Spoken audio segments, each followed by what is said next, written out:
अमरावती महानगरपालिकेच्या उपायुक्त वासणकर यांच्या आदेशानुसार 28 मार्चला एक मोठी अतिक्रमण काढणी कारवाई करण्यात आली।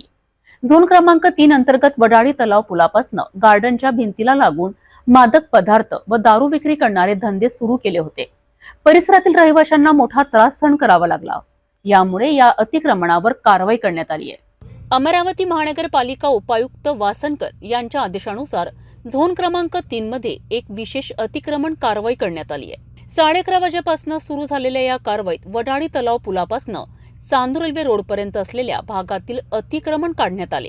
काही दुकानदारांनी या भागात झोपड्या बांधून चहा, कॅन्टीन, हॉटेल्स आणि लोखंडी पानठेले लावले होते।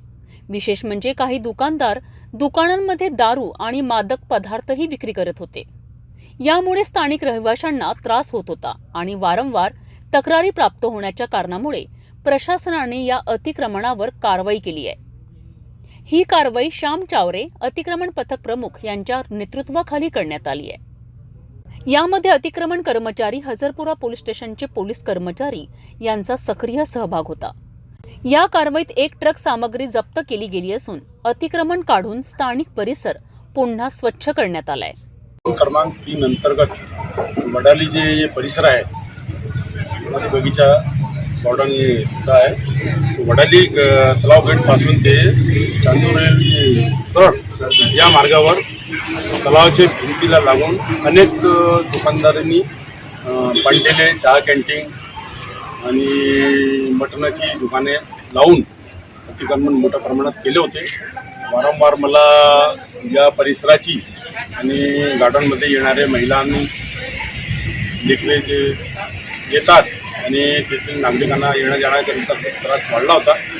तरी याबाबत मला खूप वारंवार तक्रार येत असल्यामुळे यावर प्रशासकीय मंजुरी घेऊन आज दिनांक 28/3/2025 रोजी मी हजरपुरा पोलीस स्टेशन यांच्याकडून अतिक्रमण यंत्रणा घेऊन अतिक्रमण माझी स्वतःची यंत्रणा इथं घेऊन सदर पूर्ण कारवाई करण्यात आलेली आहे।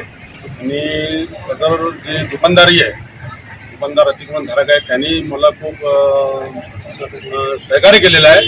त्याबद्दल मी त्यांना निर्देश सुद्धा दिलेला आहे की यानंतर या ठिकाणी कुठल्याही प्रकारची अतिक्रमण करण्यात येऊ नये। अमरावतीत अतिक्रमणावर त्वरित कारवाई करण्यात आली आहे। या कारवाईमुळे स्थानिक रहिवाशांना दिलासा मिळणार आहे आणि शहरातील स्वच्छता आणि सुरक्षितता सुनिश्चित केली जाणार आहे।